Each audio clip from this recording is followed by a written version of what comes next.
कि गुरुजी नर्मदा जी में डुबकी लगाने का क्या पुण्य मिलता है? नर्मदा में डुबकी लगाने से क्या पुण्य मिलता है बताइए। कथा में पूछा था किसी ने। तुमको भी कुछ पूछना है तुम लिख के कागज में दर्ज दिया करो। तो बड़े ध्यान से सुनिए, नर्मदा जी में डुबकी लगाने का क्या पुण्य है इसको आप सुनिए। नर्मदा पुराण में कथा आती है। वैसे तो आप सब लोग जानते हैं गंगा का जल अगर मनुष्य पी ले तो उसके पापों का नाश होता है और वह मनुष्य पवित्र होता है। यमुना जी में जाकर के कोई स्नान कर ले तो वह पाप से मुक्त होता है, उसका जीवन पवित्र होता है।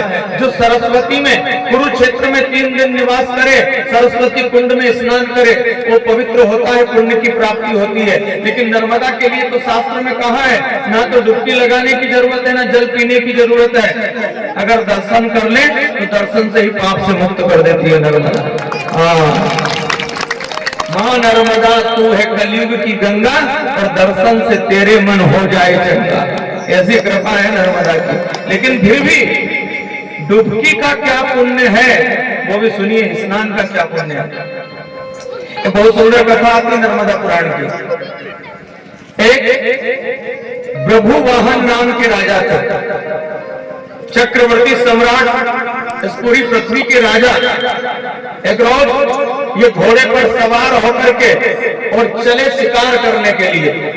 अब राजा आदमी शिकार करना, धनुष बाण साथ में और शिकार के लिए वन में चले गए।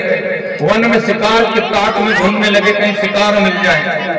क्या देखा, अचानक दूर दूर से उन्होंने एक सूकर जा रहा था। सूकर यानी सुअर। जैसे ही राजा की दृष्टि गई कि सुअर जा रहा है तो अपने धनुष के ऊपर बाण चढ़ाया, उस बाण का अनुसंधान किया और उस सूकर की तरफ उस बाण को छोड़ दिया। बाण जाकर के सूकर के हृदय पर लगा, लेकिन सुअर इतना मजबूत कि बाण को लेकर के भागा। सुअर बहुत मजबूत रहता है, हाँ बड़ा कट्टर है जी वो भी। अब भागा बाण लेकर के, लेकिन उसके बाण लगने के कारण उसके शरीर से खून की धारा बहती जा रही है। तो राजा भी अपना घोड़ा जो है उस सुअर के पीछे दौड़ा रहे हैं। खून की धारा देखते देखते आगे सुअर, पीछे राजा का घोड़ा भागते। अब भागते भागते घनघोर जंगल में, और घनघोर जंगल से आगे देखा सुअर भाग रहा है। नर्मदा मैया, नदी आ गई नर्मदा मैया, और सुअर ने छलांग लगाई नर्मदा जी के जल में तो उस पार निकलूं। और जैसे ही छलांग लगाई नर्मदा मैया के जल में, उस सुअर ने, राजा भी आ गया घोड़ा लेकर पीछे से। कहाँ है सुअर? बाण बिल्कुल तैयार है। और जैसे ही उसने छलांग लगाई सुअर ने नर्मदा के जल में, मां नर्मदा के जल की ऐसी कृपा हुई कि वह सुअर की योनि से मुक्त हो गया और जल में से देवता बनकर के बाहर निकला, देव बनकर के बाहर निकला। राजा का तो धनुष बाण सब नीचे। राजा ने हाथ जोड़ा और कहा कि भैया तू कौन है और क्या कैसे? उस सुअर ने कहा कि मैं वही सुअर हूं जिसका तुम शिकार करने के लिए दौड़ रहे हो। तो फिर तुम ये देव कैसे बन गए? तब मुझे तो पता नहीं था, लेकिन ये नर्मदा मैया है, मैंने डर के कारण इसमें डुबकी लगाई थी और मां नर्मदा के जल में डुबकी लगाने की ऐसी कृपा हुई, ऐसा पुण्य मुझे मिला कि मैं सुअर की योनि से मुक्त हो गया और देवता बनकर के बाहर आ गया हूँ। ये नर्मदा जल की कृपा है। डुबकी लगा लेना तो आपको पशु योनि से मुक्त कर देती है नर्मदा। अब राजा घोड़े से नीचे आ गया, हाथ जोड़ करके प्रार्थना करने लगा। सुअर चला, वो जो सुअर देव बना था वो स्वर्ग चला गया। तब तक क्या देखा, राजा हाथ जोड़ के खड़ा था। जो घोड़ा था जिस पर बैठ करके आया वो घोड़ा दौड़ा और दौड़कर जाकर नर्मदा जी में छलांग लगा दी। और जैसे ही नर्मदा जल में उस घोड़े ने, उस अश्व ने डुबकी लगाई, आज नर्मदा जल की ऐसी कृपा हुई कि वो घोड़ा भी अपने घोड़े की योनि से मुक्त हो गया और ब्राह्मण बनकर के जल से बाहर निकला। ब्राह्मण बना हुआ, साथ उसके हाथ में ग्रंथ रखा हुआ और जल में से बाहर निकला। राजा ने पूछा कि भैया तू? तो मैं वही घोड़ा हूं जिस पर बैठकर तुम सवारी कर रहे थे, लेकिन नर्मदा मैया के जल की कृपा से आज भी घोड़े की योनि से मुक्त हुआ हूं और ब्राह्मण बन गया हूं। तो राजा ने पूछा कि तुम कैसे बन गए भैया? तो इसने कहा कि मैं पूर्व जन्म में ब्राह्मण ही था, अगले जन्म में मैं ब्राह्मण था और तीर्थ में निवास करता था प्रयागराज में।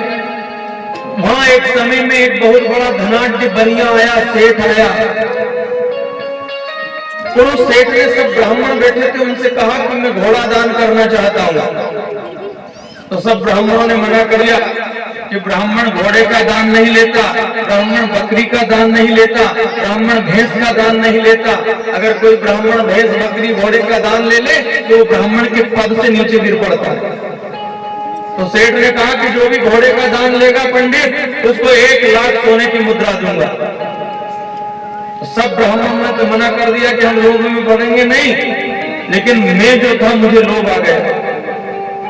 मैंने धीरे से सेठ को बगल में ले जाकर कहा, ये घोड़ा मुझे दान में दे दो, 1 लाख सोने की मुद्रा दे दो, मैं ले लूंगा दान। तो मैंने उस सेठ से वो घोड़ा दान में ले लिया और 1 लाख स्वर्ण मुद्राएं दान में ले ली। घोड़ा दान में लेने के कारण मुझे ऐसा पाप लगा कि मुझे दूसरे जन्म में घोड़ा बनना पड़ा, और घोड़ा बना हूं और तुम मेरे ऊपर सवारी कर रहे हो। कई लोगों ने मेरे ऊपर सवारी करी, लेकिन मैंने मेरे गुरु से पूछा था कि मेरी मुक्ति कैसे होगी। तो गुरु जी ने कहा, जिस दिन तुझे नर्मदा मिल जाएगी उस दिन मुक्ति हो जाएगी। तो आज भगवान की कृपा से नर्मदा मिल गई और मैंने जैसे ही इसमें डुबकी लगाई, घोड़े की योनि से मुक्त हो गया और ब्राह्मण बन गया हूं। बोलिए नर्मदा मैया की जय हो। और राजा ने भी मन में विचार किया और राजा ने भी उसमें डुबकी लगाई, और हर पूर्णिमा अमावस्या को राजा नर्मदा जाकर के डुबकी लगाने लगा। फिर राजा का जब शरीर छूटा तो राजा को भी शिवलोक की प्राप्ति हो गई, शंकर भगवान के लोक की प्राप्ति हो गई।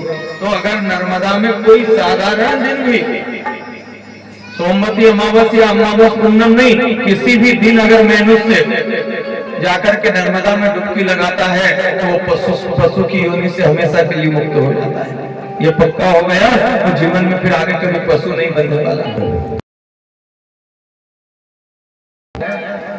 तो 12 बरस तक बैठे रहे पांडव कि सोमवती अमावस्या आएगी और सोमवती के दिन नर्मदा मैया में डुबकी लगाएंगे, पाप से मुक्त हो गए। 12 वर्ष नहीं आई, श्राप दे दिया जा, कलयुग में हर 2 महीने में आती रही।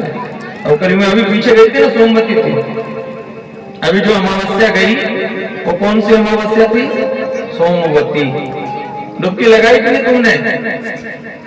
मैं यूं कहता हूँ कि अगर तुम व्यस्त हो, बूढ़े हो गए हो, बीमार हो, ज्यादा काम है, तो एक काम करा करो, नर्मदा जी का जल लाकर रख लिया करो।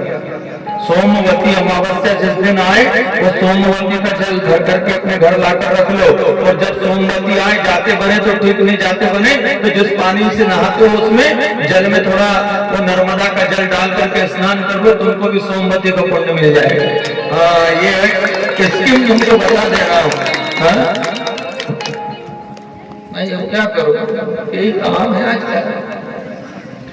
जिंदगी जब तक रहेगी फुर्सत न होगी काम से, जिंदगी जब तक रहेगी फुर्सत न होगी काम से, और कुछ वक्त ऐसा निकालो प्रेम कर लो राम से। थोड़ा समय निकाला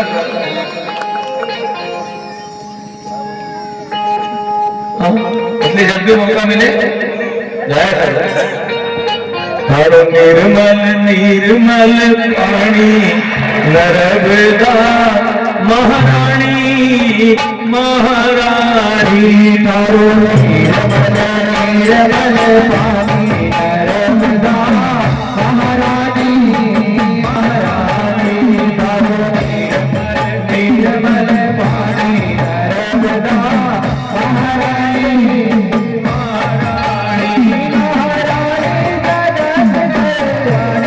नर्मदा महारानी महारानी महारानी। नर्मदा महारानी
सारी सेवा करे लक्ष्मी रानी नर्मदा महारानी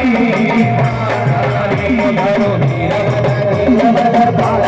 नर्मदा महारानी